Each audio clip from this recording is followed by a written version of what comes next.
데이빗 월커슨 목사님이 쓴 십자가와 칼이라고 하는 책이 있습니다. 이 책에 보면 악명 높은 갱단의 두목이었던 니키 크루즈라는 사람이 예수님을 만나고 어떻게 변화되었는지를 소개하고 있습니다. 니키 크루즈라고 하는 사람은요, 푸에르토리코의 한 무속인의 가정에서 19남매 중 한 사람으로 태어났습니다. 이 사람의 부모는요, 주술에 빠져서 미신과 주술을 섬기는 사람으로 자녀들이 19명이나 있었습니다.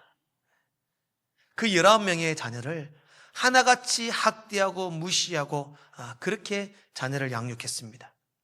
어느 날 어머니는 귀신이 들린 것처럼 황홀경에 빠져서 니키에게 이렇게 소리칩니다. 너는 내 자식이 아니야. 너는 악마의 자식이야. 자기 자녀에게 악마의 자식이다 이렇게 소리를 칩니다. 너는 앞으로 나에게 사랑받을 생각하지 마. 너는 악마의 자식이야.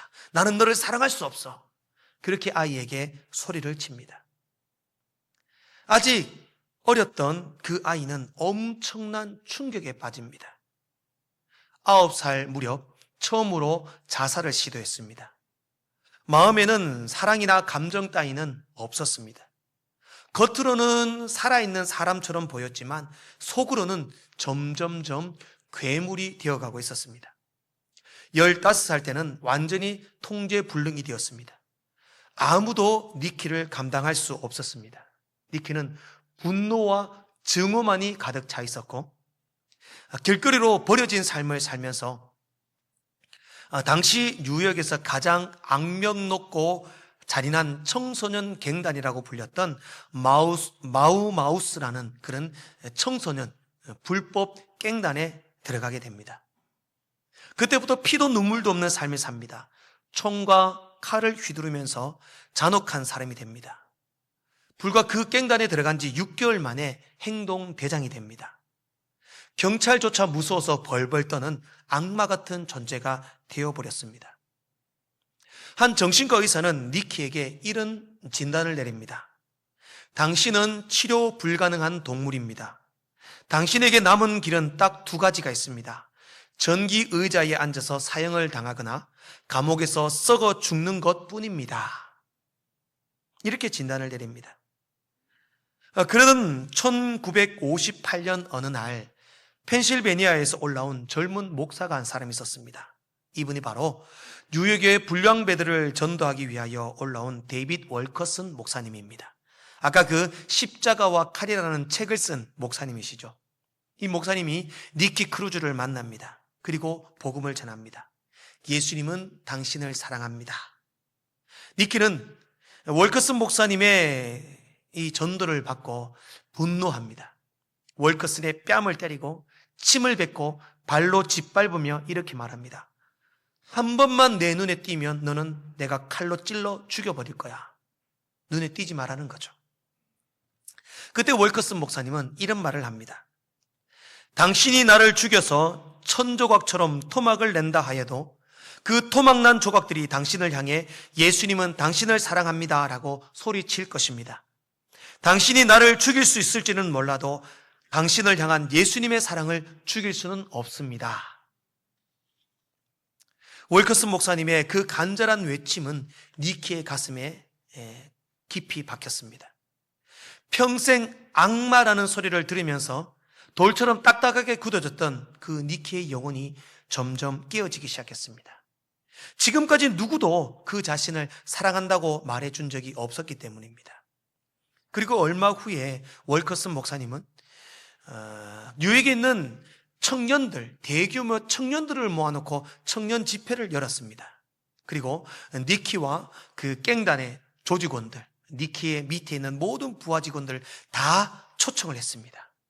니키는 저 청소년 집회에 가서 은혜 받아야 되겠다 이런 생각보다는 그 청소년 집회를 가서 그 집회를 난장판으로 만들고 그 월커슨 목사를 비웃으며 멸시하겠다 그런 생각을 갖고 조직원들을 모두 데리고 그 청소년 집회에 참석을 했습니다. 그러나 강단에서 들려오는 예수의 십자가와 사랑, 그 복음의 메시지를 듣는 순간 니키는 그 자리에서 무릎을 꿇고 눈물을 흘리고 회개할 수밖에 없었습니다. 예수님, 당신이 진짜 살아계신다면 나 같은 쓰레기도 용서해 주실 수 있습니까? 그렇게 주님을 인격적으로 만납니다. 그날 이후 리키 크루즈의 삶은 180도 달라지게 됩니다. 다음날 아침 니키는 모든 갱단의 단원들을 데리고 경찰서로 갑니다. 그리고 지금까지 자신들이 불법으로 소지했던 총과 칼, 모든 무기를 자진해서 반납했습니다. 니키는 신학교에 입학하여 정식 목사가 됩니다. 니키 크루즈 성교회를 만들어서 마약 중독자, 청소년, 갱단, 범죄자들을 찾아다니며 예수의 복음을 전합니다. 그리고 자서전적인 책을 쓰는데요, 달려라 타락한 도시를 향해 라고 하는 그런 책입니다. 보이시죠? 런 베이비 런, 이게 그 책이고요, 그 옆에 서서 강연을 하고 있는 모습이 리키 크루즈입니다. 예수님을 만나고 목사가 되어서 책도 쓰고 방황하는 청소년들을 주님 앞에 인도하는 그런 일에 존귀하게 쓰임받게 됩니다. 악마라 불렸던 한 인물이 예수님을 만나자 세상 가운데 서서 영향력을 끼치는 믿음의 사람으로 변화되었다라는 것입니다. 이것이 바로 복음의 힘입니다. 복음이 역사하면 불안과 근심이 사라지고 평화와 자유가 찾아옵니다. 복음이 찾아오면 사랑과 용서로 인격이 성숙해집니다. 소망이 생기고 인내하게 되고 기쁨과 감사가 찾아온다라는 것입니다. 더 나아가 오늘 니키 크루즈와 같은 악마 같은 사람도 전도자가 되고 목사가 되고 천사가 될 수 있습니다. 마치 죽은 것이나 다름없던 마른 막대기와 같은 인생도 복음이 들어가면 꽃이 피고 열매가 맺히고 풍성한 삶을 살아가게 되더라라는 것입니다. 복음은 형식적인 변화가 아닙니다. 복음은 예수 그리스도 안에 새로운 사람이 되는 그런 참된 본질적인 변화를 말하는 것입니다. 문제는 뭐냐? 그렇게 복음을 듣고 예수를 영접하고 믿음으로 살아도 변하지 않는다는 겁니다. 바뀌지 않는다는 겁니다. 제일 안 바뀌는 게 사람입니다. 수천 번, 수만 번의 말씀을 들어도, 하나님이 인격적으로 찾아오시고 주님의 성령의 감동을 받아도 바뀌지 않는다라는 겁니다. 그래서 팀 켈러 목사님은 그의 저서에서 현대의 그리스도인들을 이렇게 지적합니다. 오늘날 많은 그리스도인들이 지위의 변화는 기뻐하지만 상태의 변화에는 관심이 없다, 이렇게 씁니다. 무슨 말이냐? 사람들이 예수 믿고 구원받아 천국 백성 되는 것, 그런 지위의 변화는 다 좋아합니다. 나는 구원받은 사람이야, 천국 백성이야, 이것은 좋아한다는 겁니다. 그러나 구원받은 사람으로서 예수님을 닮아가고 과거의 삶에 돌이켜 변화하고 성숙하고 믿음으로 달라지는 것, 여기에 대해서는 무관심하다라는 것입니다. 사랑하는 성도 여러분, 예수를 믿는다라는 것이 무엇을 뜻할까요? 우리의 지위와 신분의 변화는 당연한 것입니다. 그러나 진짜 중요한 것은 내 상태의 변화입니다. 계산적이고 비판적이고 냉소적이고 나밖에 몰랐던 이기적인 내가 예수 믿는 사람으로 섬기고 나누고 헌신하고 사랑하는 참된 변화, 이것이 바로 믿음이다라는 것입니다. 오늘 야곱이 바로 그런 인물입니다. 야곱은 우리가 잘 아는 것처럼 그 이름의 뜻이 무엇입니까? 발 뒤꿈치를 잡았다. 그리고 이 야곱이라는 이름의 뜻은 사기꾼이다, 약탈자다, 이런 뜻을 가지고 있습니다. 자신의 복을 위하여, 자신의 성공을 위하여 아버지와 형을 속였습니다. 그리고 외삼촌 집으로 도망을 갔습니다. 거기에서 특유의 교활함과 특유의 그런 재능으로 엄청나게 많은 재산을 얻고 아내와 자녀를 얻습니다. 그리고 이제 고향인 부엘세바 남쪽으로 내려옵니다. 자, 그런데 문제가 생겼습니다. 자기에게 속아 넘어갔던 형 에서가 군사 400명을 이끌고 야곱을 죽이러 온다라는 겁니다. 얼마나 두렵겠습니까? 형이 죽이러 온다는 소식에 벌벌 떨면서 자신이 가지고 있는 모든 재산과 무리를 두 떼로 나눕니다. 앞에 한 떼, 뒤에 두 떼. 만약에 형이 와서 그 앞에 한 떼를 치면은 뒤에 떼는 도망가겠다. 그런 계산적인 생각으로 자신의 생명과 재산을 지키려고 합니다. 그래도 불안함이 사라지지 않습니다. 안 되겠다. 형님에게 선물을 주자. 자기의 재산을 몇 대로 나눕니다. 나누어서 이 선물 주고, 또 마음이 안 풀리면 여기 선물 주고, 또 마음이 안 풀리면 여기 선물 주고, 계속해서 선물로 줘서 형의 마음을 풀려고 합니다. 그래도 마음에 불안함이 사라지지 않습니다. 어떻게 할까? 너무 불안하고 걱정되어서 잠이 오지 않습니다. 그때 하나님의 사자가 찾아옵니다. 야곱은 그 하나님의 사자를 붙들고 내게 복 주십시오.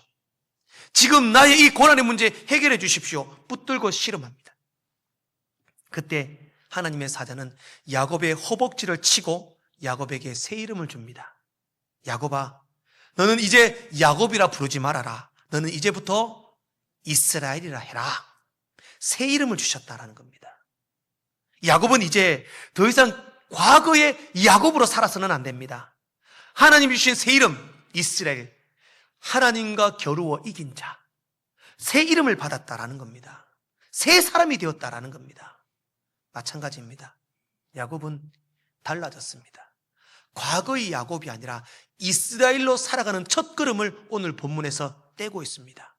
말씀을 통하여 야곱이 어떻게 변화되었는가를 살펴보면서 우리도 그리스도인으로 과거의 내가 아니라 달라진 나의 모습, 변화된 나의 모습으로 주께 영광 돌리는 귀한 은혜가 있기를 주의 이름으로 축복합니다. 첫 번째로 숨어있던 인생에서 책임지는 인생으로 변화되었습니다. 우리 본문 1절 말씀을 같이 한번 읽어보도록 하겠습니다. 시작. 야곱이 눈을 들어 보니 에서가 400명의 장정을 거느리고 오고 있는지라 그의 자식들을 나누어 레아와 라헬과 두 여종에게 맡기고. 아멘.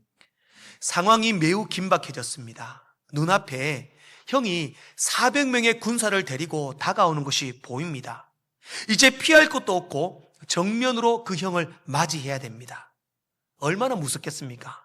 그때 야곱이 오늘 어떤 일을 하느냐? 본문 1절을 보면 자녀와 아내들을 나눕니다. 레아의 아들들은 레아에게 맡기고 라헬의 자녀는 라헬에게 맡기고 두 여종 실바와 비라의 자녀들도 각자 그 엄마에게 맡깁니다. 그리고 2절을 봅시다. 2절을 보면 여종들과 그의 자식들은 앞에 두고 레아와 그의 자식들은 그 다음에 두고 라헬과 요셉은 뒤에 두고 라고 말씀을 합니다. 자, 야곱의 자녀들, 그때 현장에서 11명의 아들이 있었습니다. 이 아들을 데리고 자기 부모님들 손에 엄마의 손에 애들을 잡혀놓고, 그리고 누구를 제일 앞에 세우느냐? 여종과 여종의 자녀들을 맨 앞에 세웁니다. 그 다음은 레아와 레아의 자녀들을 두 번째 세웁니다. 맨 뒤에는 라헬과 요셉. 순서를 보면 어떻게 보이느냐? 여종의 자녀들이니까 덜 귀중하고, 레아는 그 다음이고, 제일 소중했던 라헬과 요셉을 맨 뒤에 세웠습니다. 그렇죠? 이 모습만 봐도 야곱이 바뀌지 않은 것 같아요. 여전히 잔머리 쓰고 귀중한 순서대로 뒤에 두었다가 만약에 앞에 종의 자녀들이 형이 치면은 뒤에 있는 사람은 재빨리 도망가려고 그 긴박한 문제를 대비하려는 그런 모습이 보입니다. 그러나 3절 말씀을 보면 놀라운 반전이 있습니다. 우리 3절 말씀을 같이 한번 읽어보겠습니다. 3절 읽겠습니다. 시작. 몸은 7번 땅에 굽히며 그의 형 에서에게 가까이 가니. 아멘. 여종의 자녀들 앞에 세우고 레아와 레아의 자녀들 그 뒤에 세우고 그 다음에 라헬과 요셉을 세웠습니다. 그리고 맨 앞에는 자기가 갔습니다. 줄을 세워놓고 맨 앞서서 요셉이 그 앞에 있었다라는 것입니다. 지금까지 야곱은 그렇지 않았습니다. 지금까지 야곱은 항상 자기가 살 궁리만 하는 사람이었습니다. 처자식을 앞에 세우고 뒤에 숨었습니다. 때로 나누어서 피해 받아도 될 사람을 먼저 보내고 뒤에 숨었습니다. 그러나 이제는 자기가 맨 앞에 섰다라는 겁니다. 공격을 당해도 맨 먼저 공격당하고 죽어도 맨 먼저 죽을 수 있습니다. 그러나 가장으로, 남편으로, 아버지로, 무리를 책임질 리더로 가장 앞에 섰다라는 겁니다. 영어 성경에 보면 야곱이 스스로 걸어서 무리들 맨 앞으로 걸어갔다 이렇게 표현하고 있습니다. 그러면 한번 여러분 생각을 해보겠습니다. 야곱은 어젯밤에 밤새도록 천사와 씨름했습니다. 여기서 씨름이라는 것은 영적인 의미로는 기도라 이렇게 말할 수 있겠지만 원문의 의미는 레슬링입니다. 레슬링. 잡고 붙들고 넘기고 온 힘을 다해 내게 복 주십시오. 그렇게 힘을 겨루며 씨름을 했다라는 겁니다. 자, 그때 천사가 야곱의 환도뼈를 쳐버립니다. 환도뼈가 정확히 어딘지는 알 수 없지만 그것 때문에 야곱은 다리를 절었다라고 성경을 말씀을 합니다. 밤새도록 씨름하여 몸은 만신창이가 되었습니다. 다리는 쩔뚝이며 절었습니다. 그런 모습으로 자녀들과 아내들이 줄이 쫙 서 있고 다 늙어 빠진 노인이 밤을 한숨 잠도 못 자고 지쳐서 쩔뚝쩔뚝거리며 앞으로 걸어가고 있습니다. 보기가 좋았을까요? 진짜 불쌍해 보였고 어떻게 보면 안타까운 마음도 있고 정말 마음이 아파요. 그죠? 사람들 생각합니다. 아이고, 야곱이 저렇게 앞으로 걸어서 자기가 어쩌려고 그런 걱정도 있었습니다. 그러나 야곱은 더 이상 과거의 야곱이 아닙니다. 숨는 야곱, 뒤로 빠지는 야곱, 발걸음치를 잡는 자, 약탈자, 사기꾼, 그런 야곱이 아닙니다. 비록 지치고 초라한 노인이었지만 이제 이스라엘로 살기를 다짐했습니다. 그래서 맨 모든 무리들 앞서서 섰습니다.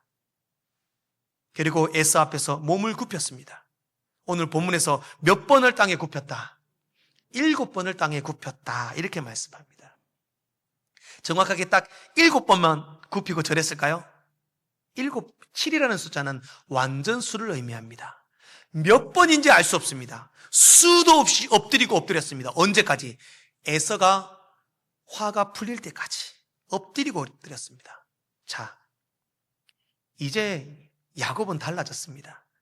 늘 핑계대고 환경을 탓하고 다른 사람에게 숨던 야곱이 내가 책임지겠습니다.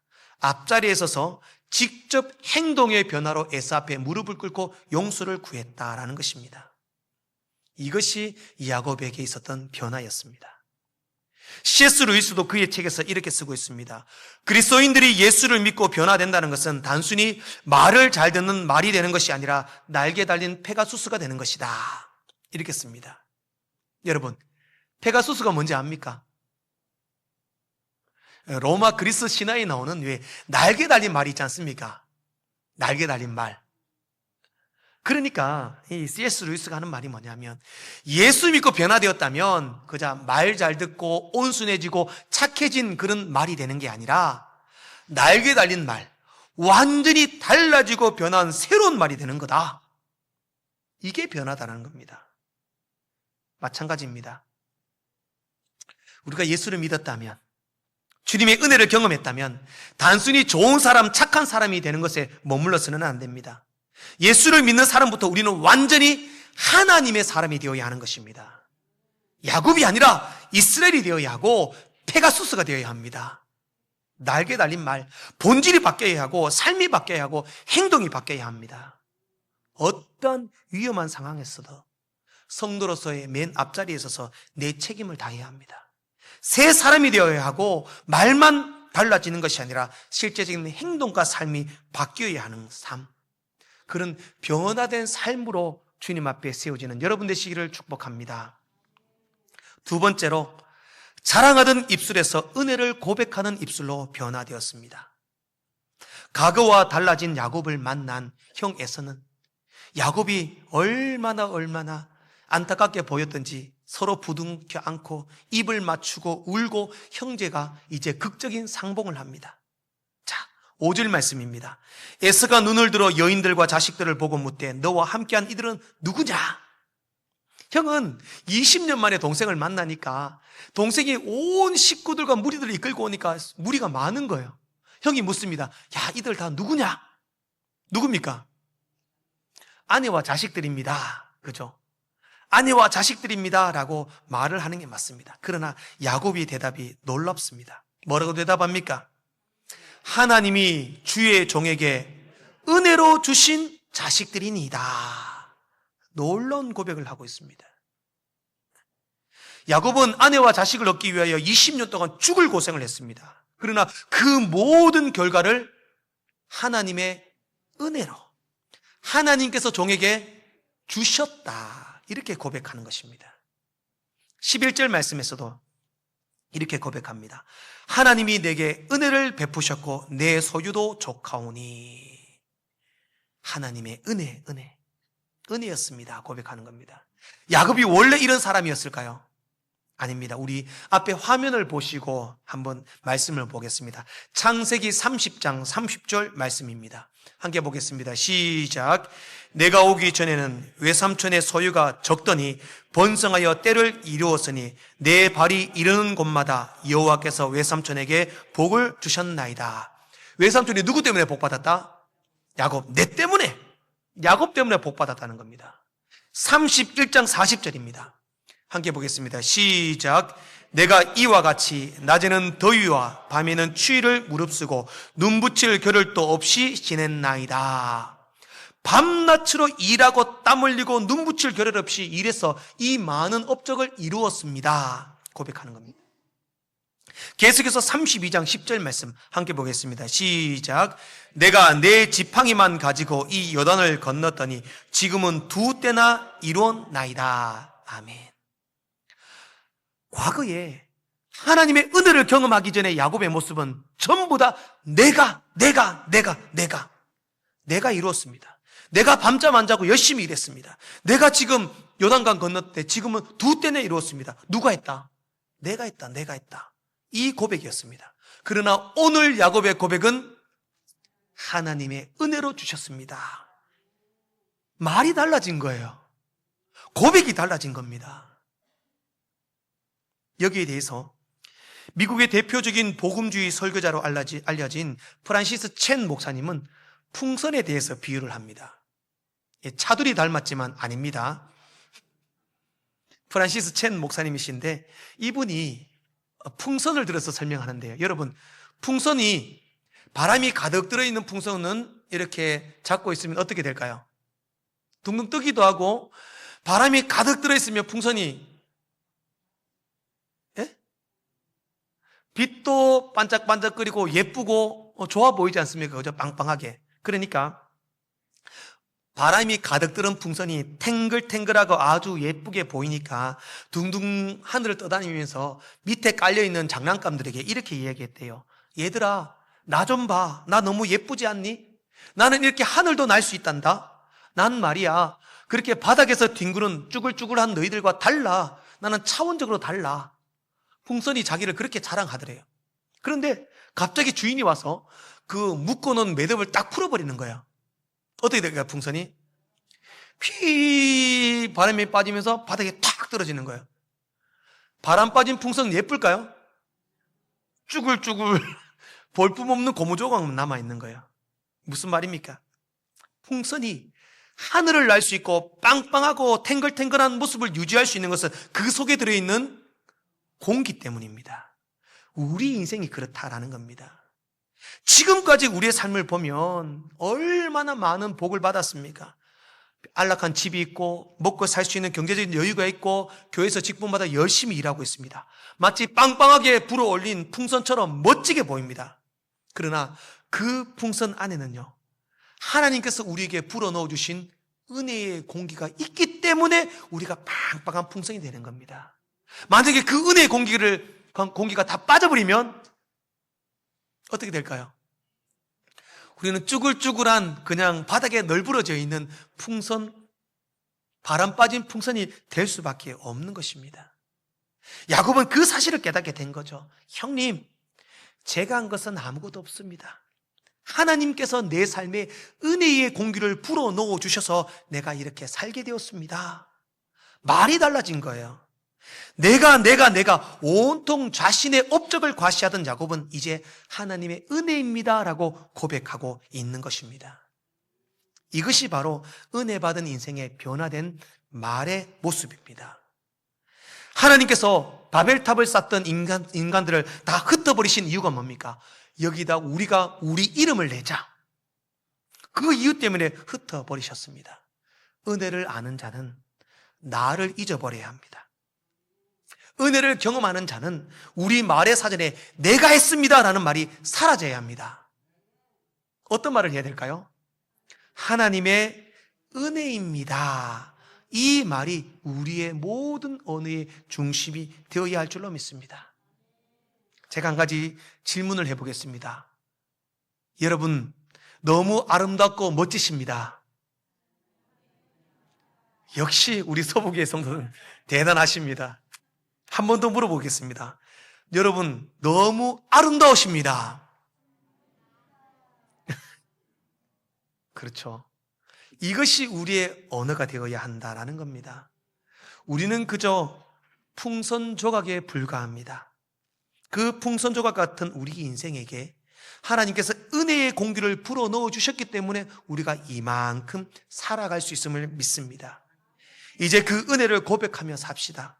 내 자랑, 내가 없어야 합니다. 오직 하나님의 은혜입니다. 이 변화된 언어, 성숙된 말이 우리의 말 되시기를 축복합니다.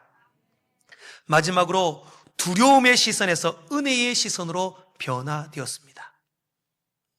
과거 야곱에서 이스라엘로 살게 된 야곱은 이제는 모든 문제와 어려움 앞에서 앞서서 본인이 그 책임을 지고 그 모든 일들을 감당하며 형 앞에 무릎을 꿇었습니다. 그리고 이제 내가 나의 업적을 자랑하던 야곱은 하나님의 은혜를 고백하며 말의 변화가 있었습니다. 그리고 이제 그의 생각, 보는 시선이 바뀌어집니다. 10절 말씀을 같이 한번 읽어보겠습니다. 함께 읽겠습니다. 시작. 그렇지 아니하니이다. 내가 형님의 눈앞에서 은혜를 입어 사오면 청하건대 내 손에서 이 예물을 받았소서. 내가 형님의 얼굴을 배운즉 하나님의 얼굴을 본 것 같사오며 형님도 나를 기뻐하심이니이다. 아멘. 야곱이 형님을 만나서 극적인 상봉을 했는데 야곱이 하는 말이 형님을 보니 누구를 보는 것 같다? 하나님의 얼굴을 보는 것 같다. 에서가 하나님처럼 잘생겼을까요? 알 수 없습니다. 그죠? 근데 성경에 따르면 털이 많은 사람이라고 안 했겠습니까? 그죠? 에서가 온몸에 털이 북실북실 하나님이 털 많으신가? 알 수는 없습니다. 그러나 오늘 이 말씀은요, 창세기 32장에서 야곱이 야복 강가에서 천사와 씨름했던 그 장면이 오버랩되고 있습니다. 야곱은 창세기 32장에서 하나님의 사자와 씨름하고 그 씨름한 이후에 하나님의 사자는 야곱에게 새 이름을 줍니다. 그리고 하는 말이 야곱은 그곳을 창세기 32장 30절 말씀에 이렇게 말씀합니다. 우리 같이 한번 화면을 보고 읽어보겠습니다. 시작. 그러므로 야곱이 그곳 이름을 브니엘이라 하였으니 그가 이르기를 내가 하나님과 대면하여 보았으나 내 생명이 보존되었다 함이더라. 브니엘이라는 뜻이 뭡니까? 하나님을 대면하여 보았다. 하나님의 얼굴이다. 이런 뜻을 가지고 있습니다. 그 당시 백성들은요, 하나님을 만나면 죽는다고 생각했습니다. 야곱이 죽었어요? 아니요, 오히려 더 복을 받았습니다. 그러니 형님을 만나면 내가 죽는다고 생각했는데 죽지 않더라는 거예요. 오히려 더 큰 은혜를 경험하게 되는 겁니다. 그러니 내가 하나님의 얼굴을 뵈는 것 같습니다. 그렇게 형에게 인사하고 이야기를 했다라는 것입니다. 여기에 대해서 A.W. 토저 목사님은 하나님을 깊이 만난 사람은 세상을 보는 렌즈가 바뀐다, 이렇게 해석을 하고 있습니다. 나를 괴롭히는 직장 상사, 나를 힘들게 하는 환경, 나를 짓누르는 모든 경제적인 위기, 또 건강의 문제들, 이 모든 것들이 내가 은혜를 모를 때에, 하나님의 그 은혜를 체험하기 전에는 나를 죽이러 오는 형 에서와 400명의 군사처럼 보일 수 있습니다. 그러나 은혜를 경험하고 하나님의 사랑을 경험하고 나니까 그 모든 것들이 뭘로 보이더라? 하나님의 얼굴로 보이더라. 여전히 신실하신 하나님, 여전히 내 문제를 해결하시는 하나님, 여전히 나를 사랑하시며 나를 구원의 길로 인도하시는 그 하나님의 얼굴로 보이더라라는 것입니다. 여러분 삶 가운데 문제가 있습니까? 어려움이 있습니까? 오늘 주님의 은혜를 체험한 자로 더 이상 에서와 나를 죽이려는 400명의 군사가 아니라 하나님의 은혜로 바라볼 수 있는 놀라운 영안의 눈이 열리기를 주의 이름으로 축복합니다. 우리 좌우 집사님들에게 한 번 더 축복합시다. 집사님의 얼굴을 보니 하나님의 얼굴을 보는 것 같습니다. 대답하셔야죠. 그렇습니다. 하나님의 은혜입니다. 사랑하는 성도 여러분, 예수 그리스도의 은혜를 경험한 자들에게는 진정한 변화가 있어야 합니다. 믿는 자로 구원받았다는 지위의 변화로 만족할 것이 아니라 진정한 그리스도인으로서의 본질적인 변화가 필요합니다. 야곱은 발꿈치를 잡는 자, 약탈자, 사기꾼이라는 그런 삶을 살았습니다. 그러나 은혜를 경험하고 이스라엘이 되었습니다. 형에 대해 피하여 숨고 피하고 잔머리 굴리며 자기만 살아남으려고 했지만 이제는 맨 앞자리에 서서 형 앞에 사죄하며 무릎을 꿇었습니다. 지금까지 자기 업적 내가 했다 자랑했지만 모든 것이 하나님의 은혜입니다. 말에 변화가 있었습니다. 그리고 나를 죽이려 했던 공포의 대상이었던 에서 형의 얼굴에서 하나님의 얼굴을 보게 되었습니다. 오늘 우리는 매주 이 자리에서 하나님의 은혜를 구합니다. 찬양하며 예배하며 아멘으로 화답합니다. 그러면 과연 우리는 변화된 이스라엘로 살아가는가? 아니면 과거의 똑같은 야곱의 모습으로 살아가는가? 고민해 보시고 무엇이 달라져야 할지, 무엇이 변화되어야 할지 우리의 삶, 행동, 말투, 시선, 생각들이 완벽히 변화되어 하나님이 기뻐하시는 이스라엘로 살아가시는 여러분 되시기를 주의 이름으로 축복합니다.